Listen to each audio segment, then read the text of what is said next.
Prabowo Subianto sangat serius untuk mengembangkan sumber energi di Indonesia. Gak heran, rencana sang presiden untuk membangun nuklir langsung membuat heboh. Sorotan besar datang dari berbagai media Eropa termasuk dari Prancis dan Inggris. Mereka dibuat takut sekaligus panik karena Pak Prabowo bakal membuat nuklir bertenaga besar. Penasaran kisahnya seperti apa? Dengerin ceritaku sampai selesai. Membekali pelajaran nuklir ke generasi muda. Presiden Prabowo Subianto nampaknya sangat berambisi untuk memajukan Indonesia. Terbaru, RI1 berencana untuk mengembangkan sumber energi yang ada di dalam negeri. Uniknya, Pak Prabowo justru memfokuskan targetnya kepada bidang nuklir. Bahkan sang presiden langsung menunjukkan keseriusannya untuk mengembangkan reaktor nuklir di tanah air. Menurutnya, Indonesia berpotensi merealisasikan rencana tersebut karena punya energi hijau. Sebut saja seperti energi air, geothermal, dan juga surya yang sangat melimpah. Selain itu, Pak Prabowo juga berambisi membangun pembangkit listrik tenaga nuklir. Dirinya sudah ingin mewujudkan kapasitas energi sebesar 5 gigawatt pada tahun 2040 mendatang. Sederet rencana Pak Prabowo ini gak lepas dari tujuan transisi ke energi terbarukan. RI1 memandang nuklir sebagai sumber daya potensial menuju bauran energi yang lebih bersih. Di sisi lain, Ketua Umum Partai Gerindra itu semakin gencar merealisasikan ambisinya. Pak Prabowo diketahui mulai mengajak generasi muda untuk belajar cara pemanfaatan nuklir. Terlebih lagi, Indonesia mempunyai politeknik nuklir yang siap membantu langkah sang presiden. Hal ini disampaikan langsung oleh Zainal Arif selaku Direktur Perguruan Tinggi tersebut. Pendidikan di Poltek Nuklir tidak hanya mempersiapkan mahasiswa untuk menjadi tenaga kerja yang siap pakai, tetapi juga mendorong mereka untuk berinovasi dan berkontribusi dalam pengembangan teknologi nuklir di Indonesia, ujar Arif. Di samping itu, Indonesia punya banyak ahli nuklir yang sudah menuntut ilmu ke luar negeri. Salah satunya adalah Damar Canggih yang merupakan jebolan S3 Swiss. Selain itu, anak kedua almarhum Dono Warkop ini juga punya sejumlah prestasi gemilang. Salah satunya adalah gelar paper terbaik sebanyak 4 kali yang diakui organisasi nuklir seluruh dunia. Menggandeng negara hebat. Pemerintah Indonesia menjalin kerjasama strategis dengan Turki untuk mengembangkan energi nuklir. Kesepakatan ini diwujudkan melalui penandatanganan MOU oleh Menteri ESDM kedua negara. Menurut Menteri ESDM Bahlil Lahadalia, nota kesepahaman dengan negeri bulan sabit tersebut akan membuka peluang transfer teknologi dan inovasi di sektor energi. Area kerjasama meliputi teknologi baru seperti nuklir. Dengan dukungan dan kolaborasi dari mitra internasional, kita dapat mengejar swasembada energi sesuai dengan arahan Presiden Prabowo, ujar ex-menteri investasi tersebut. Prabowo Subianto yang menyaksikan langsung penandatanganan tersebut berharap kemitraan ini dapat mendukung stabilitas global. Kemitraan ini adalah untuk kemakmuran rakyat kedua negara dan juga untuk bekerja demi tatanan dunia baru yang lebih baik mengarah ke perdamaian dan stabilitas dunia, ujar sang presiden. Usut punya usut, sebelum menjalin kerjasama dengan Turki, Indonesia pernah dikabarkan menjalin kerjasama dengan perusahaan asal Uni Emirat Arab, EGA. Namun perusahaan ini membantah hal tersebut. Pasalnya CEO EGA, Abdul Nasser Ibrahim Saif bin Kalban, mengaku pihaknya tidak menjalankan bisnis di sektor energi nuklir. Kami tertarik pada Indonesia, seperti yang telah kami sampaikan secara terbuka selama 4 tahun terakhir. Namun EGA tidak berada dalam bisnis tenaga nuklir, jadi dengan segala hormat laporan mengenai aspek ini tidak benar, ujar Abdul Nasser.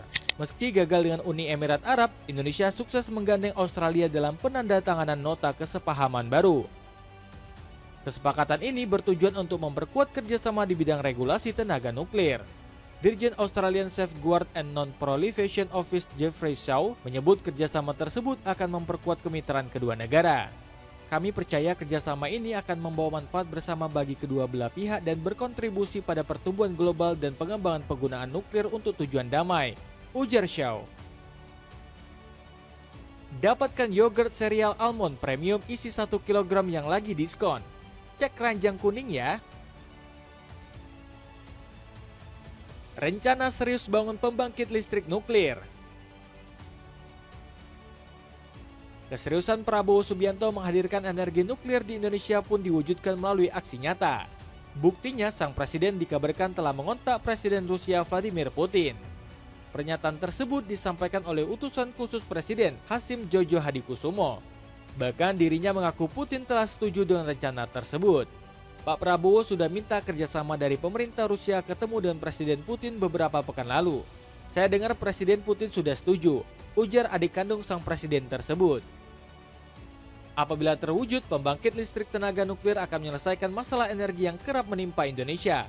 Pasalnya, nuklir merupakan energi terbarukan dan lebih bersih dari bahan bakar fosil.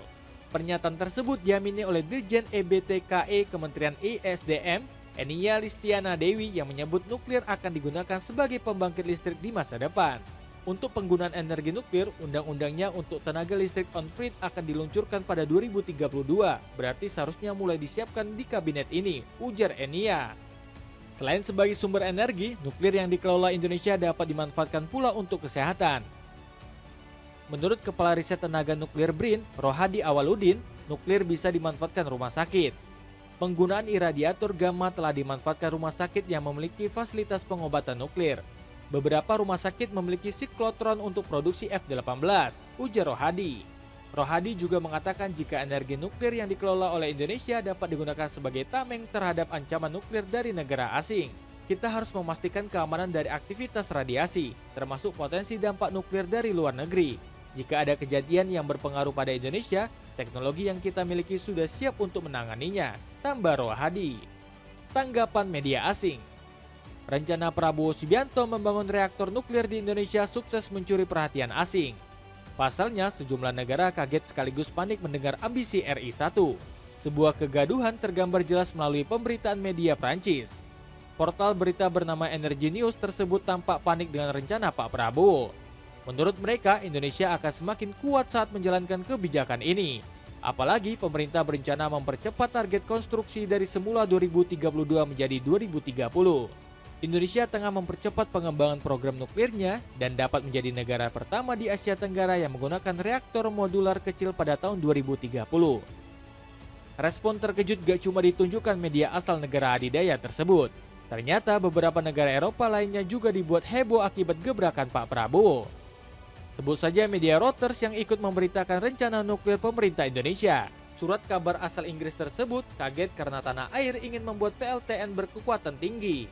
Indonesia berencana membangun pembangkit listrik tenaga nuklir baru berkapasitas 4,3 gigawatt untuk mewujudkan energi yang lebih bersih, tulis headline berita Reuters. Media tersebut mengapresiasi Indonesia yang ingin lepas dari ketergantungan bahan konvensional. Menurut Reuters, Bumi Nusantara berusaha meningkatkan pemanfaatan energi terbarukan. Sementara itu, sorotan serupa juga diberikan media lain yakni Power Technology. Media tersebut kaget dengan keputusan pemerintah tanah air yang ingin beralih ke nuklir walaupun berisiko. Daerah ini rawan gempa bumi dan karena itu belum memiliki kapasitas nuklir hingga saat ini. Dapatkan paket oleh-oleh umroh lengkap dengan harga murah. Cek link di bawah ini. Itulah ulasan Pak Prabowo yang menggemparkan asing dengan kebijakan nuklirnya. Gimana menurut kalian? Ada komentar tentang cerita tadi?